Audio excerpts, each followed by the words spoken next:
Hello, Erika I already messed it up. See? Migliaccio? See, I told you, it's a good conversation starter. So far, so good.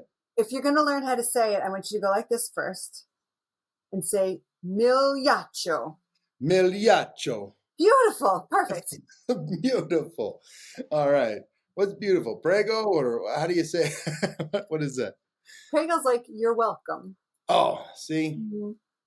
I had zero Italian language training, quite a bit of Spanish, but no Italian. I'll work on that one. Well, Erika, super cool to connect with you here remotely, and looking forward to our conversation. You've been busy here lately, and and given all this wonderful advice to the rest of us in the world. And it is, I've been watching it online on LinkedIn primarily. So much of it is valuable all the time, but such a huge need right now, at least in renewable energy where I work. And looking forward to learning more from you today. Sounds good. Yeah, I'm always on some sort of a soapbox in LinkedIn, so that's probably what you've been seeing. Well, don't get off of it. We need you there. Well, we need you there. Hey, you've got an impressive career, 20 years HR executive, and that was before you launched Upstream HR Strategies?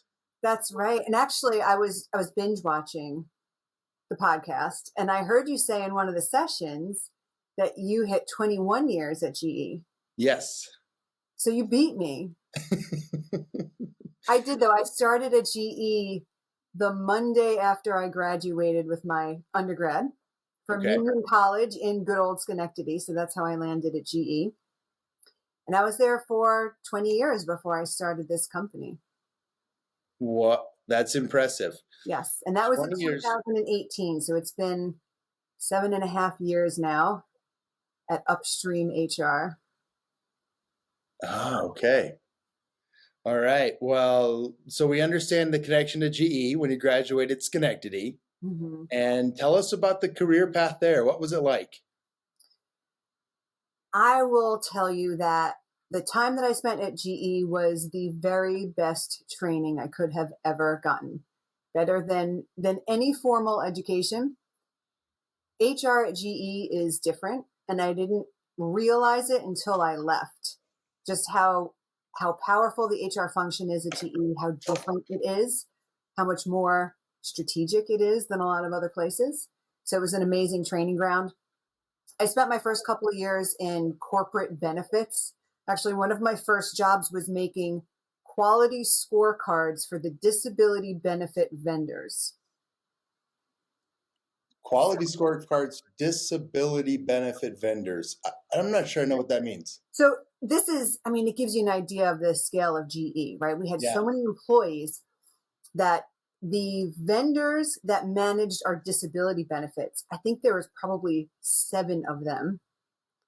And they had monthly metrics that they had to report on back to GE, like decks and decks of metrics. And that was my first job, was actually creating these quality scorecards for them. Wow. So spent a couple of years in corporate, and I moved over to the power business. I did a lot of work in talent development, organization development. And Adam, I got to tell you, I was at the ripe old age of 27 years old. My boss, Sean Francis at the time, he came to me and he said, there's this little Tonka toy of a business called Renewables. Yeah. They're based out in Tehachapi. They're losing a bunch of money. They're going to get, infused into the power business.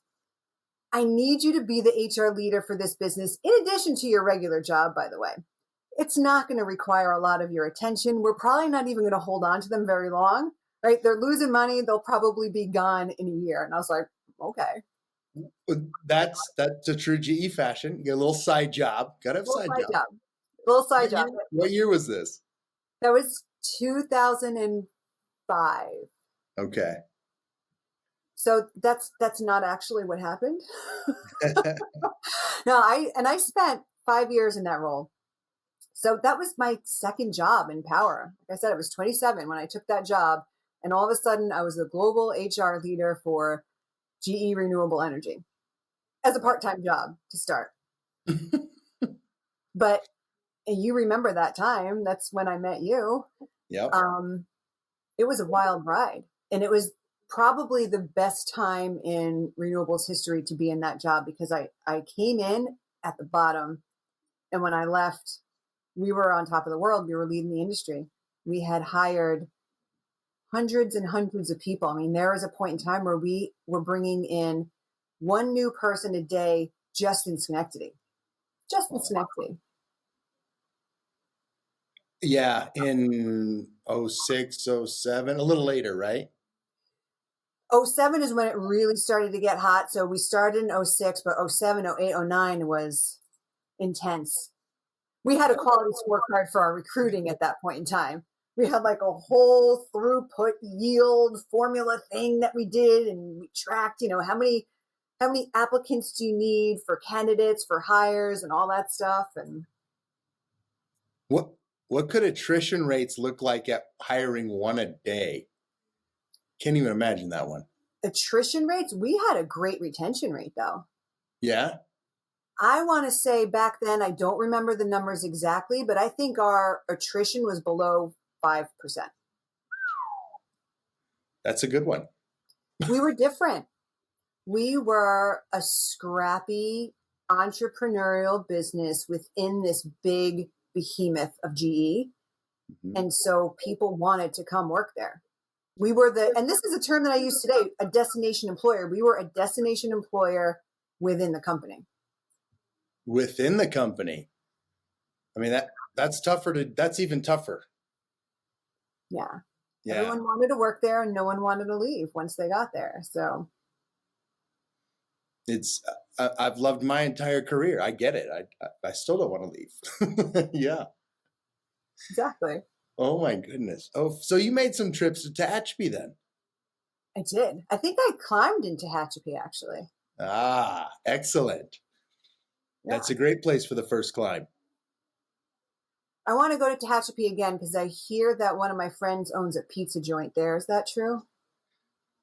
Max? Yes. Yes. Max Tracy? Yes. In Bakersfield.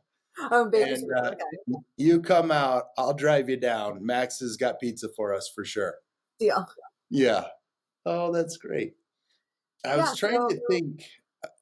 I didn't work much with the HR team until, much later in my career, but I think I remember meeting you in Tehachapi, and then I definitely remember Schenectady. I was trying to remember. It's been so long. Okay. So 2005 to 2010. Yes. And then I moved to basically what was the EPC project management function for all of power. So I was the HR leader for that. So construction, commissioning, but across all the different product lines. So gas, steam, wind still. And I did that for a few years. That was a great job, actually. Very, very global, large population, and some very unique challenges as compared to renewable energy. In renewable energy, we had a very young, very passionate group of employees that had clear purpose. A lot of our employees were there because they believed in sustainability and renewable energy. The EPC project management function was very, very different. We had a lot of deep experts there who had been in role for 30 years. So I think this was a little bit of a test for me. I think the leader said, hey, you showed that you can be successful over there, but if we give you a complete opposite job, will you still succeed? So that was a fun challenge. And you must have succeeded. How long were you there? We did well. I was there for 3 years. That's where I got promoted to my first executive role.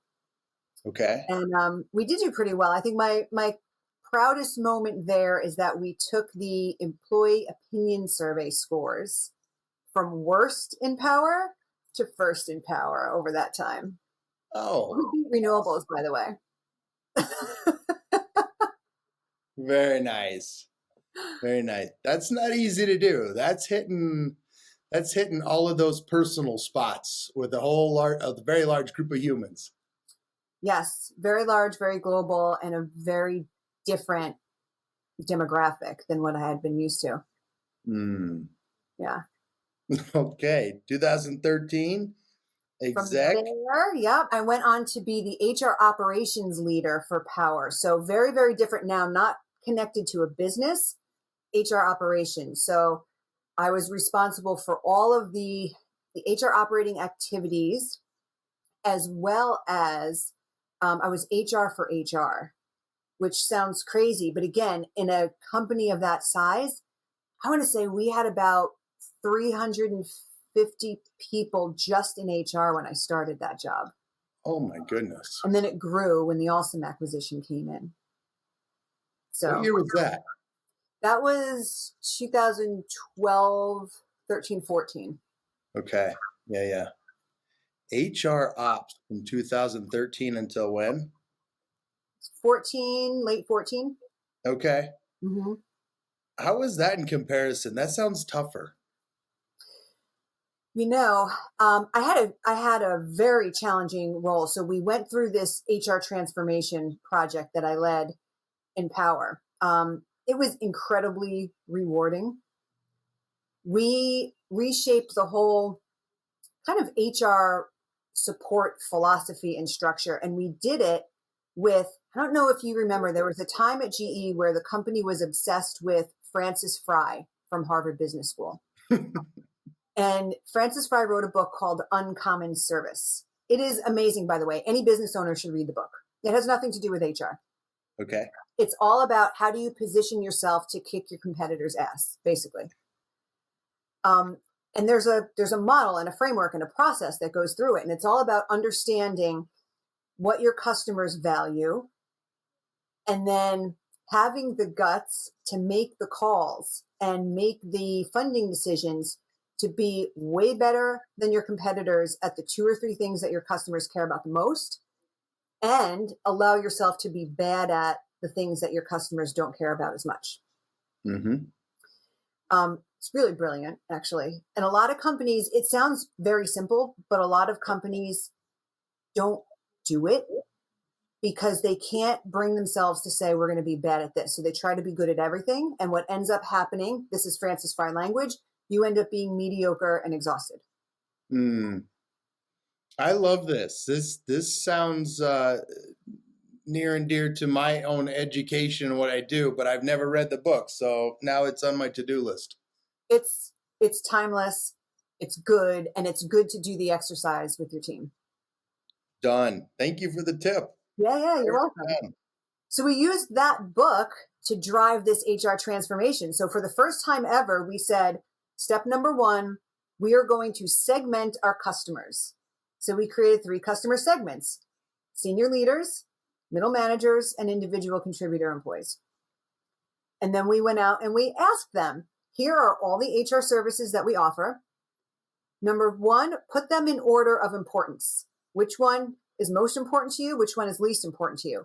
Step number 2, give us a rating on how well we do it today. And the results were terrible. They were terrible, but not completely unexpected, right? Because what we found was they all had different needs. The top 3 items on their list were different by segment. And all of them said we were good at the things that don't matter and not good enough on the things that mattered for them. So what we ended up doing was restructuring our HR framework. So instead of having HR managers who served leaders and managers and employees by organization, we created 3 separate roles. We had HR business partners who served the leaders. We had ERMs, employee resource managers, who served the managers and the employees. And then we had HR operations people who did all of the administrative work so that the other 2 roles could spend more time with their customers, less time behind their computer.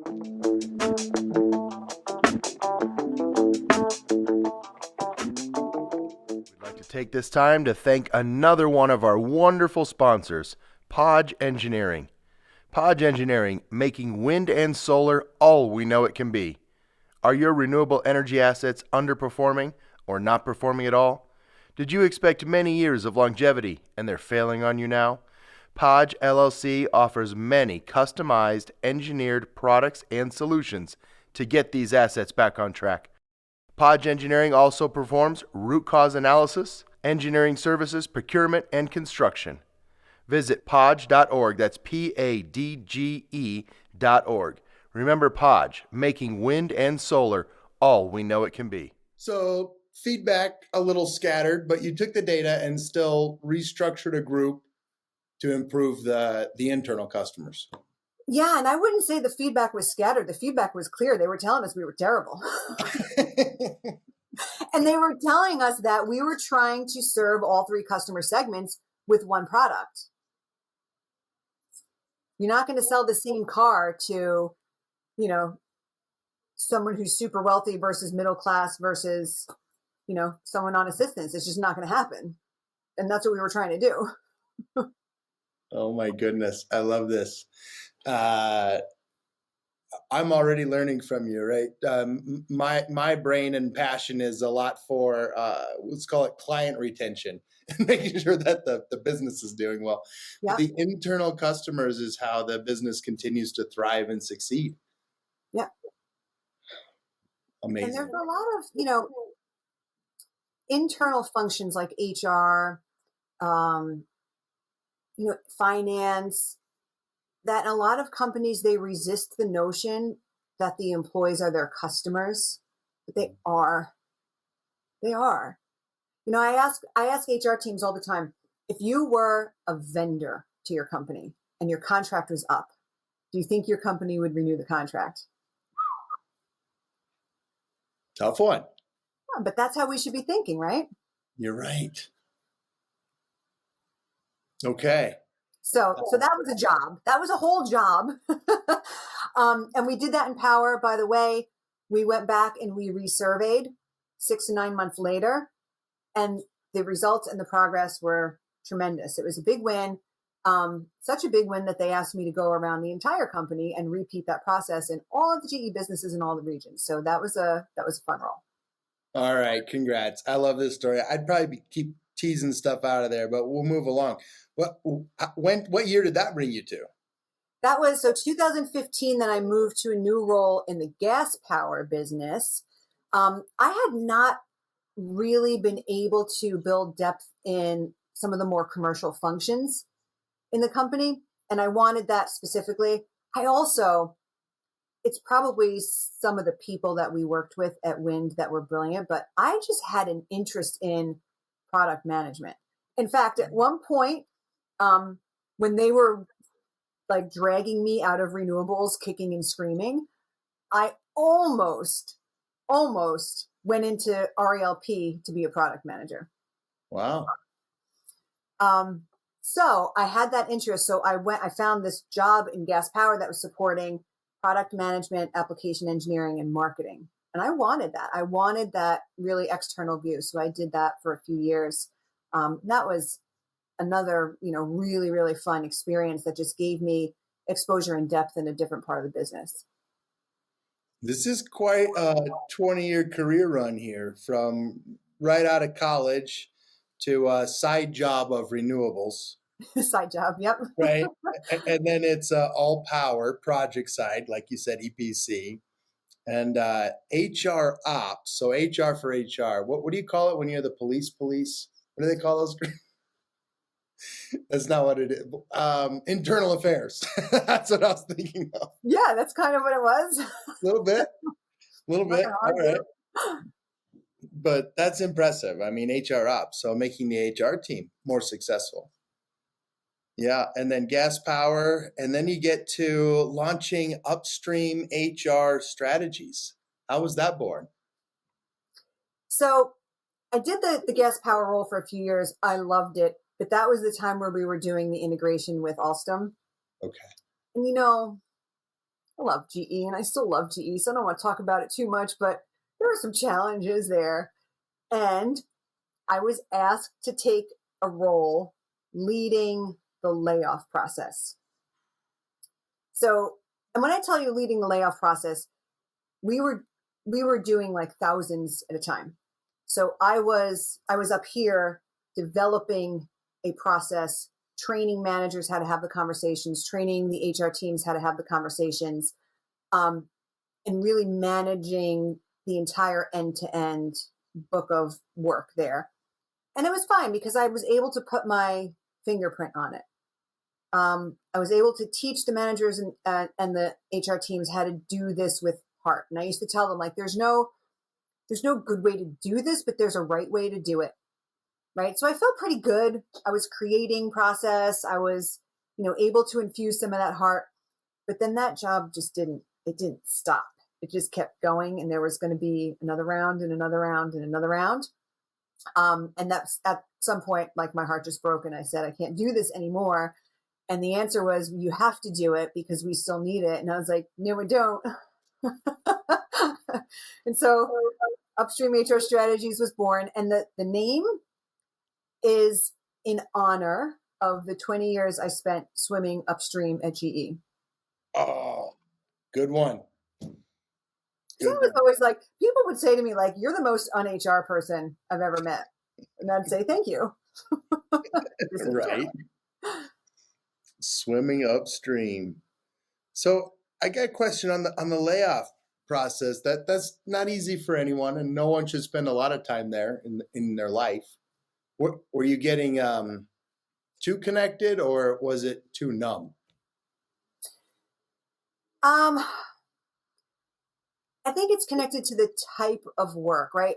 I wasn't having a single conversation with an employee. Right. There were so many of these happening that I was creating the process. I was managing things behind the scenes. I was training people on how to do it well. So it wasn't that it became hard from that standpoint. But I'm an inventor. And once I invent something the first time, for me to have to repeat it and do it over and over and over and over and over, that's what actually burns me out.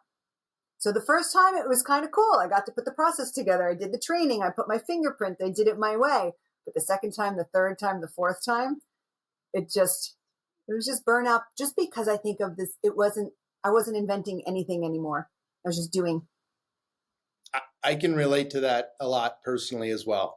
Needing something new to go do, a new challenge in life. Sometimes I wonder if how natural that was versus the nature of the career opportunity I was given at GE, because you always got to change, new jobs, new departments, new segments, new challenges.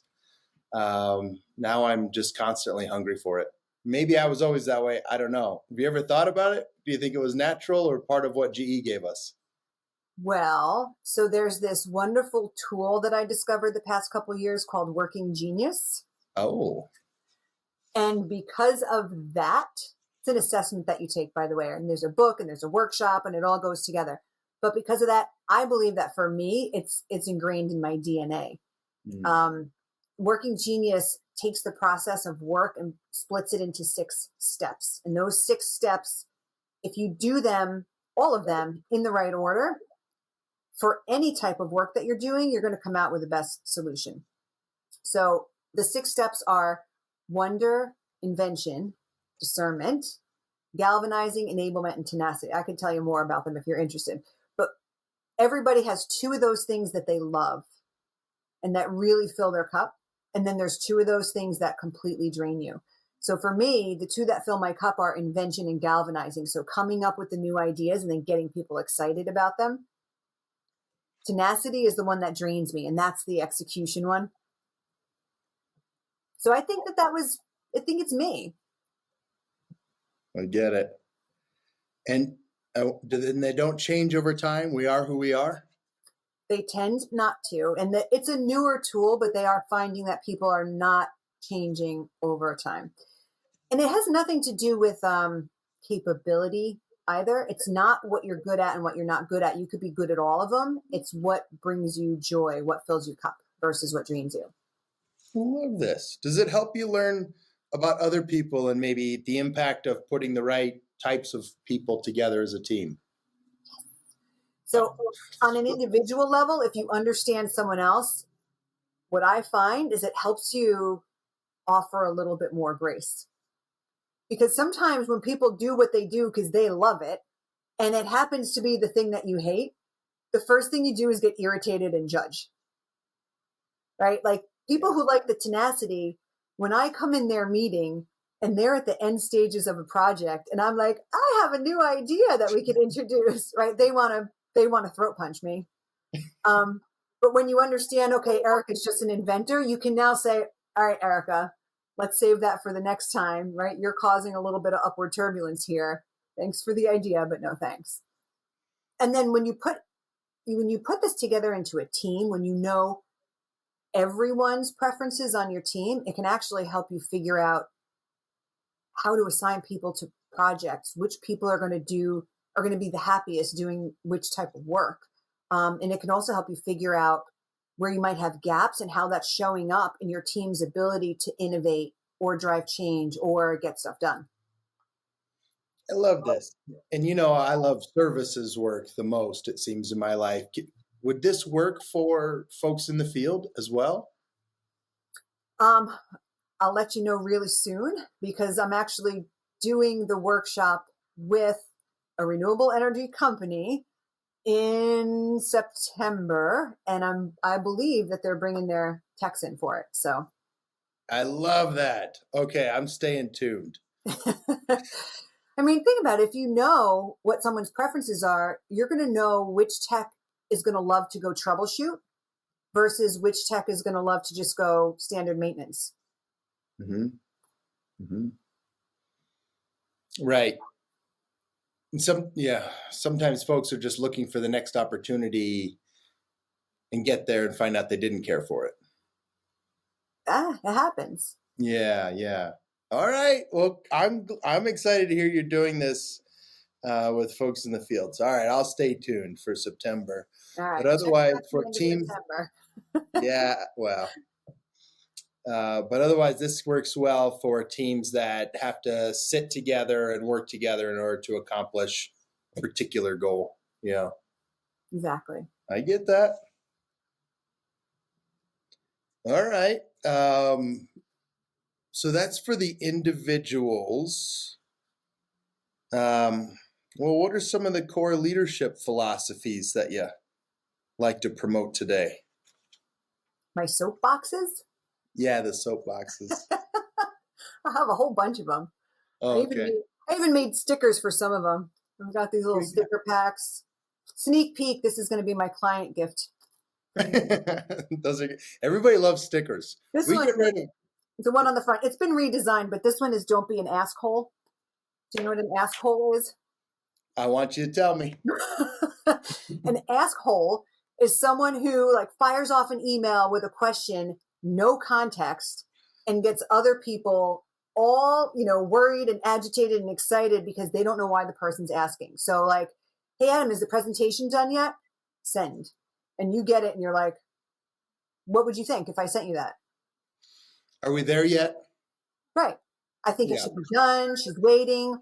But really, maybe what I was thinking is, hey, I got one thing I want to add. And if you're done, don't worry about it.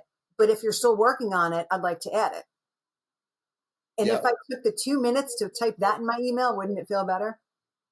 All right, I like this. So at first I thought the asshole was just somebody who's asking too much, but you're very specific about asking questions without enough context because it adds maybe anxiety or something to the person you're asking. Yep. I love it. All right, dibs on some of those stickers. All right. You can get the redesigned version. I have a better looking one now. Right. But in terms of leadership philosophy, and I would say probably been core to who I am, but I've evolved it over time too. And I think especially over the past 5 years, there's some things that are different. There's no job that's guaranteed anymore, ever.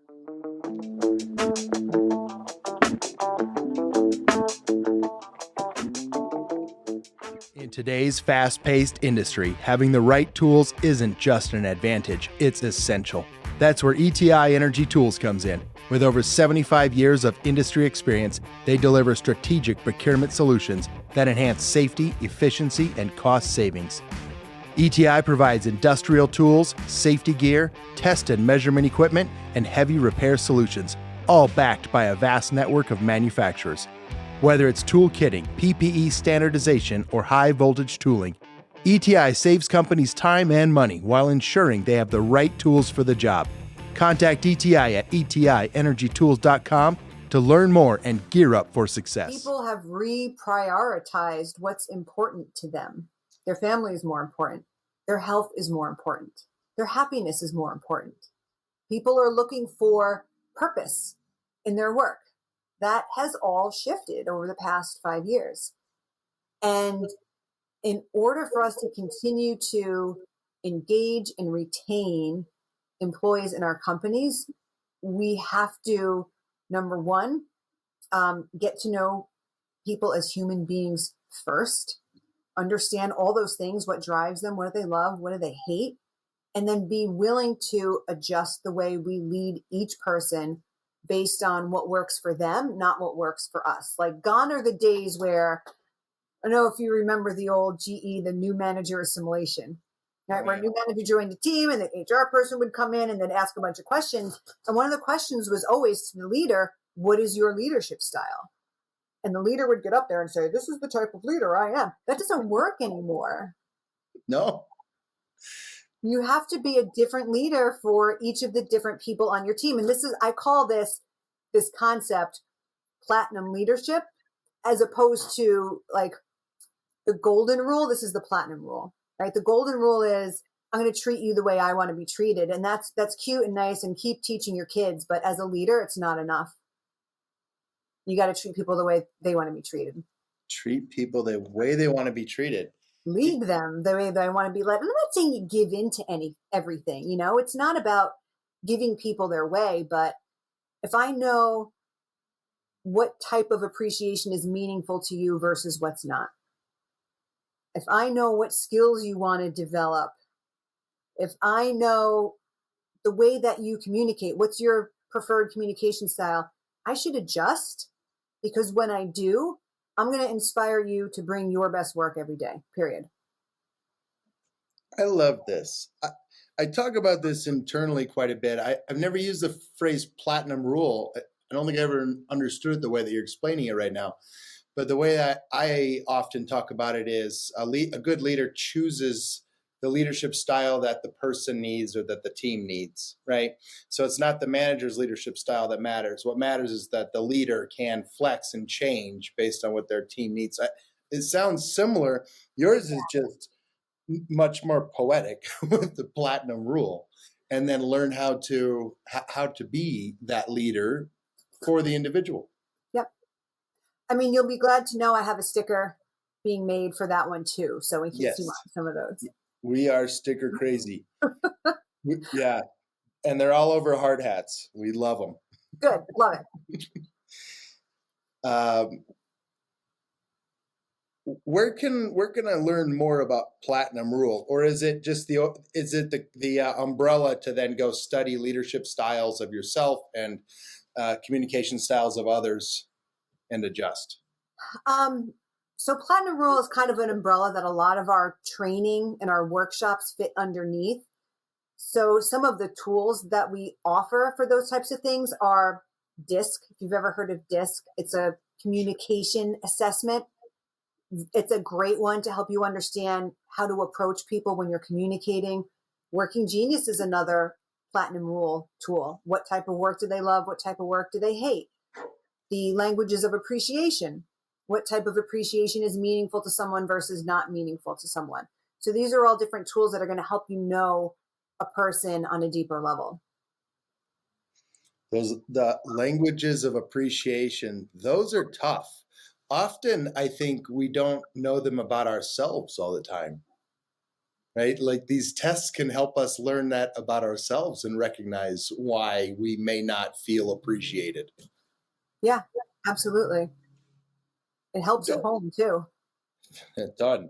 No matter what I do, you never appreciate it, right? If you've ever heard yourself saying that, or if you've ever felt that way, it's probably a sign that what you're doing to appreciate or love that other person is not their language. That's right. That's right. No, I won't tell any stories because my wife watches this. But yeah, I can go and work my tail off around the house and it doesn't mean much. Well, then acts of service probably isn't her thing. I know, but it sure is mine. It's mine too. All right. Let's see. Oh, hey, you don't get languages of appreciation from a disc test, though, do you? 2 separate tests. Yeah. 2 separate tests. Yeah. Okay, so disc test, language appreciation, and working genius. You start to need several of these together to really kind of grow that fruitful career. You do. However, you could also just do it on your own. Yeah. Come up with a list of questions, and in the one-on-ones that you have with your direct reports, you just start asking 1 or 2 of those questions every time you meet. You create your own library. Right? If you don't have all the tools, just create your own. You're not going to know unless you ask or unless someone takes one of these assessments. So you got to ask.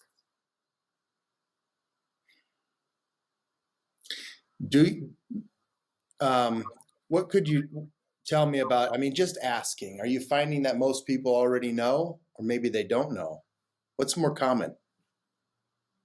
No, I find that most managers don't know. So I have this, there's a sticker, of course, but I talk a lot about balancing the emotional bank account.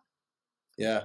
Each employee has an emotional bank account, and everything that happens throughout every single day is either a deposit or a withdrawal.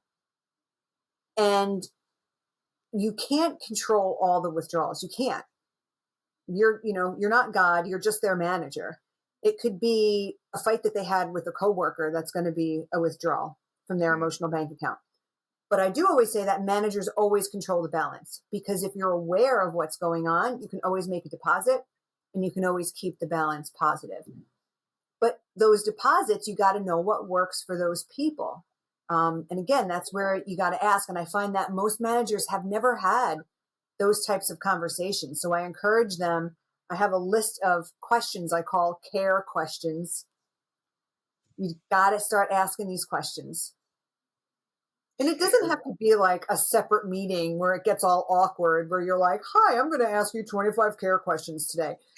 It's like, that's could be a little weird. But and then score them. Right. And then you take detailed notes, and then it gets really, really weird. But if you ask 1 or 2 of those things, in every one-on-one, you eventually build up that library, and and you figure people out. Yeah. Oh my goodness. I tell you what, the information that you're sharing right now in terms of what we need to learn about ourselves and the people we work with, just regardless of the dynamic of our job or the other person's job, lot of need for this in our industry. Just in the conversation, it's akin to safety improvement or something in this industry, where we really have to make kind of a big dent. We have a lot of improvement we can do in this industry. I don't know if you followed any stats, but injuries, incidents, critical as well, unacceptable. And similar in this one. So my question is, another statement, it's a lot to do, right? All of these tests, all of this training, all of this reading. What's a couple of things that we could start doing today as individuals to make a small change? I think it can feel overwhelming because there's all these tools and there's all these things that you can do. But when it comes down to it, it's just about being curious and knowing the people on your team. And people do this all the time with their kids. They do it all the time with their kids, and they don't have extra meetings or tests to do this. But that with one kid, you got to approach them this way. And with the other kid, if you do that, it's going to fail miserably. So you got to approach them that way. I think it's just about recognizing that, there's a lot of people who used to believe, and some who still do, that your paycheck is thanks enough. They're adults. They don't need that from me. They're just here to do a job. That's not true. They're all human beings. And I don't care which industry you work in, the human beings will always be the most complex part of your job, right? And you got to put a little effort into understanding them. It doesn't have to take a lot of time. You're already talking to them. Just put a little effort and actually care. Be curious. Be curious. That's what you said. Be curious. I love that. Yeah. Little effort and care. What are a couple of things we could do to show we care? Oh my gosh, there's so many. Well, I mean, ask someone here. One thing today, just have conversations with the people on your team about what's a skill that you want to develop that you haven't had a chance to practice yet. And then is there something that we can do for you in your job to help you get that experience or that skill? That's a great one. That's caring about their career. One of the reasons that they're there. One of the big reasons that they're there. Earlier you said no jobs are guaranteed. True. And probably much different in society in terms of just longevity of people's careers and at one job type or one company. But are people wanting more and more of a change, or would they like to be in one spot for a long time? What do you think society's sitting at today? So I actually am doing a bunch of research on this right now. All right. So I believe that there is a shift away from job security towards career security. I'll explain the difference. Job security means I believe that I am safe at this company in my job. I will have a paycheck. I will have clear roles and responsibilities. I have a manager who's going to tell me what job I should go into next because they know me really well. You and I had that. Out of every job I had at GE, there's one that I said, can I go do that job? Every other one was like, tap, tap, tap. We need you over here. Yeah. Right? Yeah. The problem with job security is that it's completely dependent on someone else. You're depending on a company. You're depending on a job description. You're depending on a manager. Career security is different. Career security is I have confidence that I have the skills that I need to go find gainful employment no matter what happens here. So that's where people they're not thinking about my job. They're thinking about what skills could I gain that are going to make me, that are going to help me find employment somewhere else if I need to. What skills can I gain that would actually open up new career opportunities if something went south here? And I do think, though, that the more you offer people career security, the more they'll stay, even though that's not the goal. Career security. I love it.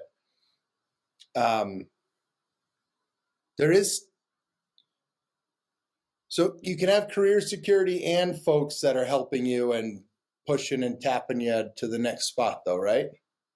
Yes. Yeah. I think as long as the employee believes that there's something in it for them. I've seen over my career plenty of times where the company tapped someone on the shoulder and put them in a job that was really good for the company, but not necessarily for the person. Yeah. It was a job that they had already done, right?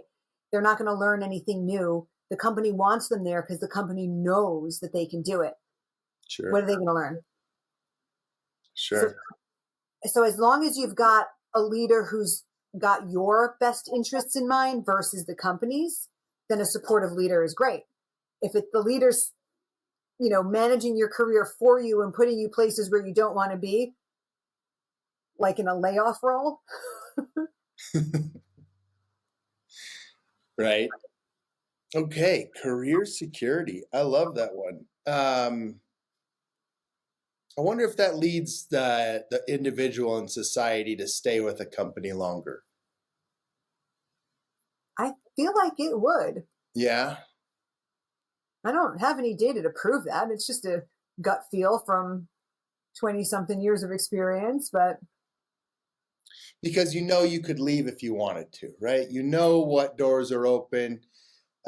It's true. Some people like to leave just to see and find out, or maybe they think the grass is greener and need to go find out. But if you had career security, you already probably digested those other options and have a good understanding of them. and I if you like have that. career security, you have the confidence that if something went south here, I would be okay somewhere else. I could find something somewhere else. Yeah. Yeah. Careers. Is that on a sticker? It's not yet, but it is on a PowerPoint All for right. another client. Yeah. I love it. Career security. Oh my goodness. All right. I got to think of a piece of advice. Maybe I'll ask a question because there's times when you say tapped on the shoulder and go take this job. There's also, and I'll tell you, in where I'm at in services, often it's great technicians are instantly rewarded with a promotion to manager without any training whatsoever. They were just extremely dependable. Nothing ever went wrong. Technical expert, and now go be a manager, and all of a sudden job success rate plummets for them. Yep. Personally, right? Pressure from above and sideways to perform and excel, and they're not, right? Now they're failing. And then you know what we do to them? This is what we do. Then we say, oh, they weren't that good anyway. What should that person do if they find themselves in that spot in life? I'm going to back up a little bit. I think that we, companies, whatever, we do a terrible job of helping people understand what leadership really is. When you get promoted, when you cross that invisible threshold from individual contributor to manager, it's not just about the work anymore. It's 50-50 at least. You're thinking about the work and you're thinking about the people. And your job is now to care for all these people. And if you don't have a natural inclination to want to do that, you're going to hate it.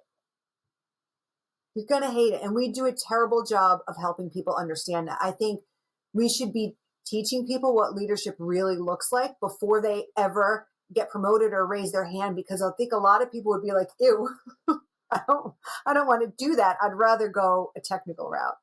Yeah. And you're right. I think it's 85% of managers actually get no training after they get promoted. But I've seen some people succeed despite that. And I think that there's a lot out there that you can learn on your own if you feel that you are in that position. I had someone tell me the other day, and I think he was in a similar position. He got promoted. He's in this big role. He told me, I learned so much from your LinkedIn posts, right? I'm shaping my leadership philosophy just by, some of the stuff that you're putting out there. So I'm not saying you have to go follow me, but that would be really nice. But there's people out there who have resources. Simon Sinek, people like Simon Sinek, people like Adam Grant are wonderful people to follow on YouTube or Instagram who are going to give you some of these great sound bites about what leadership should and shouldn't be. I think you can to some extent teach yourself. On the flip side of that, I also think you have to have a ton of humility and be willing to go ask people as a manager, as a new manager, what am I doing that helps you? What am I doing that holds you back? Listen without being defensive. Figure out how to make some changes. Okay, I love that. The advice was, first of all, this does happen too often. If you find yourself there, go educate yourself. Go find a mentor, go find resources like yourself and the other folks you mentioned. Yeah. And read their content, listen to their content, go educate yourself. That's the answer, isn't it?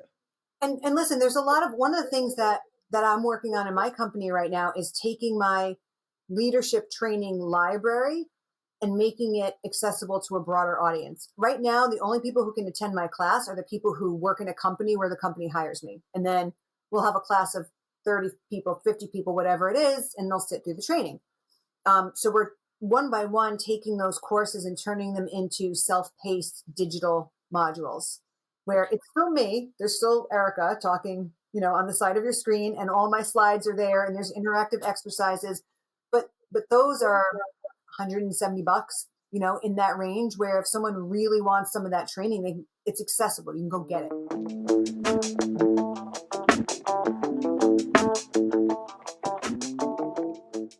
We'd like to thank our sponsor, Altair Energy Services, and their highly trained, expert technical staff, leveraging decades of renewable power management experience into customized solutions for everyone to meet their energy goals and contribute to a better future for all. Altair's team of hardworking, respected experts are providing full-scope, turnkey repairs, planned and unplanned maintenance, system upgrades, fully autonomous technical crews, supplemental staffing, and customized dynamic scheduling to fit your power production needs. Contact Altair at info@altairenergyservices.com and learn more about their wide range of capabilities across multiple power technologies and platforms. What would the correct path for a company look like? So the opposite of, hey, you were a great technician, now you're a manager. What does the opposite of that look like? I think you have to have a clear path first, right? And a clear job architecture so people understand when they enter your company that they're not just taking a job, that there is actually a path there. So I think it's important to give them visibility, to have that architecture and communicate that early on. I think it's very important for a company to have parallel paths where you can rise up as an individual contributor, technical expert, or on a leadership track, so that you can then teach people what management is all about and have them choose. I want to promote, I want to grow. I like the leadership track better. I like the technical track better. You need a person or folks inside a company that wake up every morning thinking about that for the business, don't we? Yeah. Mm-hmm. Right? It doesn't happen if no one's truly, if you don't have that person that wakes up every morning thinking about that and delivering those concepts and education to the team. Yep. Mm-hmm. The technical paths, at least where in my work world, I suppose, just in the industry, fairly well defined. Training can certainly be improved. I always talk too much about safety, but improved. But that leadership training is the biggest gap, right? And there's the pieces from leadership styles to how to communicate, know yourself, take DISC, language of appreciation, things like that. And then how to communicate with others. It's a lot, right? It's its own education before you ever get into the dynamics and logistics of being a manager, which is, again, its whole other piece of education. So it takes a lot of time. And you're saying get through that before you ever look, don't go and grab that great technician to make them a manager unless they've had these things, I think is what I'm hearing. I'm not quite saying that. I think you can teach them on the job. What I'm saying is early on, help them understand what it is and what it's not, and let them choose. Because Okay. I think the most important part of leadership success is that you're putting someone in the job who's going to enjoy 50% of the job, right? If you have someone who's like, I hate people, I just want to go to work and do my job, but they happen to be the best technician on the team, and you put that person in a leadership position, of course they're going to hate it. The team's going to be miserable. So I think what you're doing is you're looking for the people who have that natural inclination for servant leadership, for communication, for influencing skills, for the people side of things. So some intro to management a little bit of it, and then they get to tell if they like it or not. So I actually have this idea. All right. Remember I told you invention and galvanizing? I have an idea for this workshop that would be like, so you think you want to be a manager? Oh. Yeah. And so people who think they want to be a manager, they would sign up for it. And then what we're going to do is for a period of like, I don't know, maybe 2 weeks, 8 a.m. every morning, they get an email with some sort of really strange people issue that they have to deal with that day. So that they get a sense for, if I go into a management position, this is the stuff that I'm going to have on my plate every single day. And if I hate dealing with this, I should not raise my hand to do that job. I love this concept. That's a great idea. I love this concept. It takes it out of the classroom. I'm going to build it. Now I've said it like out loud in public, so now I have to build it. Now you have to. Yes. All right, that's cool. Well, all right, maybe like without naming names, of course. What are some of the wildest or most unexpected moments or scenarios you've had to navigate? So I won't give you one scenario, but I'll give you a piece of advice, only because as an HR leader, I ran into it more times than I should have. Remember that your company computer and your company phone belong to the company. You shouldn't have your personal photos or videos on them. You'd be amazed. You'll be amazed at what people do with their company phones, cameras. I've heard tales. Okay. More than once. It's just... I must be too old because I don't do anything with my personal one that I wouldn't do with my company one. I'm like the other way. Really? You really thought that was okay? All right. That's a good one. All right. Well, we'll see if we get anyone out there requesting evidence of this or not. Yeah, but that's good. Oh, okay. Also, don't chuck water bottles off the top of a wind turbine. Don't do that either. Fair. Yeah. And it probably wasn't water in there if they were chucking it. Oh, you know what? I don't know that I ever got that level of detail. Well, I was an old wind tech. That was a GE story, by the way. It happened. Yeah, I get it. All right. That's a good one. Well, let's see. All right. How about something, how about a wild one from a team that a team had to navigate?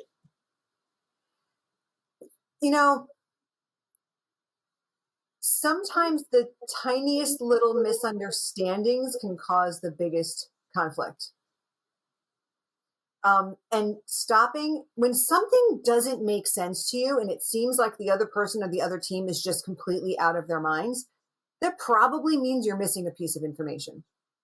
So instead of jumping to conclusions and judging and getting mad, stop and ask. And I actually do have an example of this one. This happened during the GE Alstom acquisition when the two teams were coming together. There was very different culture on preparing for a meeting. So I had this team. This was when I was in the gas power product management. We were almost 50-50 GE people, Alstom people on this leadership team. The legacy Alstom people, when they were invited to a meeting, good meeting etiquette to them was that you would prepare your ideas, put them on a PowerPoint, and be ready to show them in the room. When GE folks got invited to a meeting, good meeting etiquette was you thought about the idea in advance. You started to think of, ideas and solutions that you might bring, but you don't have to do a PowerPoint because we're going to iterate and we're going to evolve the ideas together in the meeting. So here's what happened. Also comes in with the presentation. The GE people are so mad that they have an idea that's already been baked that didn't have our input. How dare you put something up on the slide that we didn't have input on? The Alstom people looked at the GE people and said, how lazy are you that you didn't prepare anything?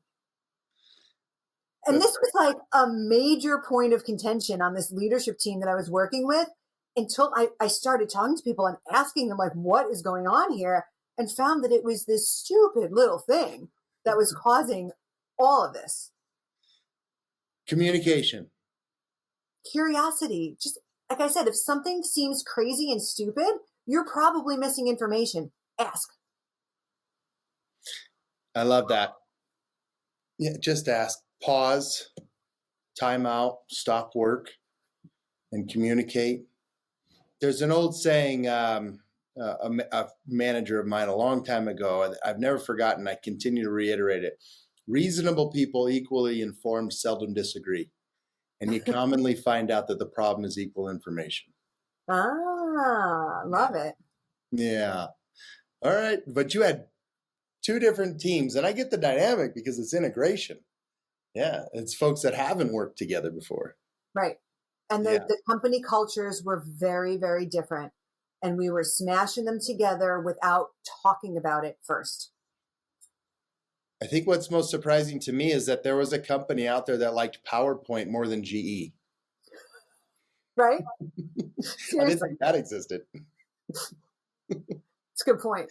That's the shocking part of the story, I think. Yeah, no, I that was part of my career. If it wasn't on a PowerPoint, it didn't actually happen. And if it's in Excel, then you have to copy and paste it and put it on a PowerPoint. Clearly, in a whole new format. And yes. Don't get your colors wrong. Yes. Oh, I love this. All right. This has been fun. And is that an AC/DC shirt or it is? All right. I thought maybe that's a band. Maybe there was something HR hidden in there. I wasn't sure. You know, be your own weird self every single day. If you don't, you won't know who you are, I think. Mm-hmm. And it's what, your superpowers are what make you great. So bring them. So bring them. I am no less good at what I do because I have an AC/DC t-shirt on. And I didn't embrace that until 2018. So. Oh, well, congrats. Those things are not easy to do. I get it. Yeah. Not easy to do. This has been what else have you been up to? You have something about a gratitude app or something. I remember. What is that about? Yes.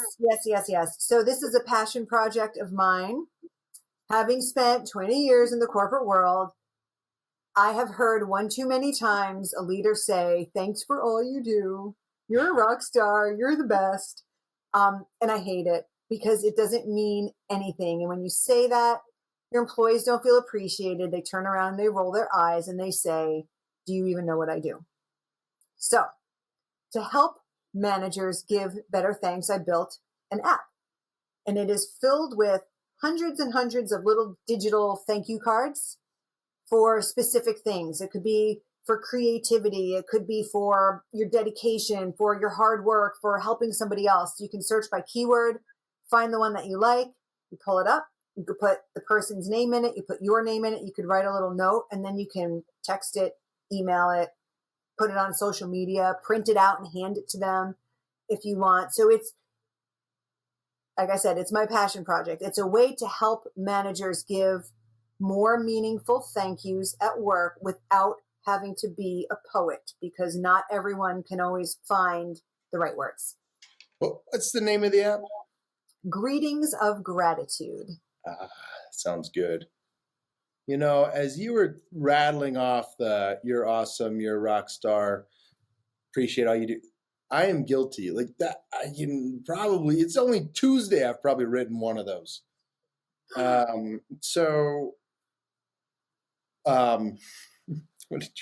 Platinum rule, right? Treat them as they wish to be treated, not as I want. Yeah. All right. You know what? Here's one that really gets me. So, the past few years I've heard a lot of, "I appreciate you," which is very nice, but you appreciate me for what? That's what employees want to know. And then it gets shortened to appreciate you, no A, or just appreciate. People running around saying appreciate. What is that? does not mean anything. Well, I'm just looking at these.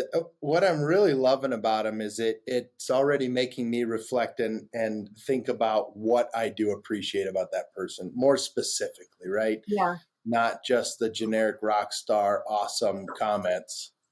We do paper ones too for people who are like in an office. Oh, cool. So they have the little to and from on the back. Mm-hmm. And these actually work really well. We've seen them work really well in a manufacturing environment or even in a services environment where people start to collect them. They're like posting it onto their locker.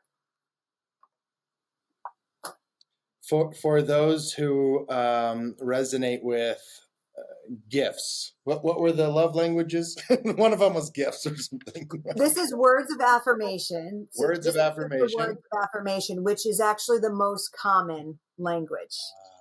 Words of affirmation, acts of service, quality time, and gifts. Gifts is the least common.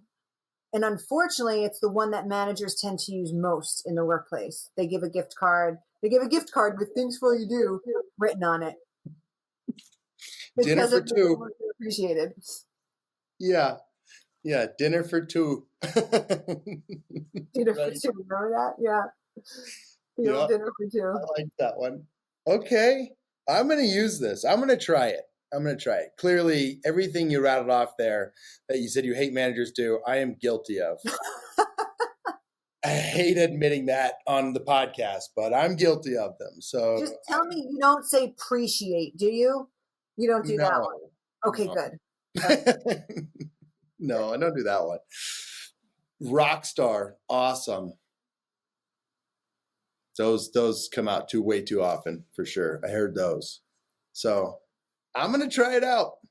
Let me know how it goes. Let me know what kind of reactions you get. And I would encourage you, if you're in a face-to-face environment, 1 or 2 times print it out and hand it to the person. Okay. And it's still words of affirmation. Yes. All right. I'm gonna try this out. It's making me feel a little uncomfortable, but I assume that's the point for me to change. Yes. I love it. And remember, as a leader, it's not about you, it's about them. I love that. The platinum rule. And one of the other things I always say is do not prioritize your comfort over someone else's growth or someone else's fill in the blank. And we can all be uncomfortable and continue to learn and grow, can't we? Mm-hmm. Yeah. Thank you for sharing that with me. Thank you for sharing that with all of us. You have quite the career, quite the path. And boy, I love the passion for continuing to help people grow. I think, is that the simple word? I mean, we need to continue to achieve, right? New success in careers. Yeah. Yeah. To be honest, we talked earlier, I'll bring it back to the beginning, about how we had a little subculture of a destination employer, the place where everyone wanted to work and no one wanted to leave. That's what I want to bring to my clients. Become a destination employer. Yep. And the only way they're going to do that is if they have managers that people love to work for, cultures that are magnetic, right? And teams that are effective. I love that. I hear the term employer of choice a lot.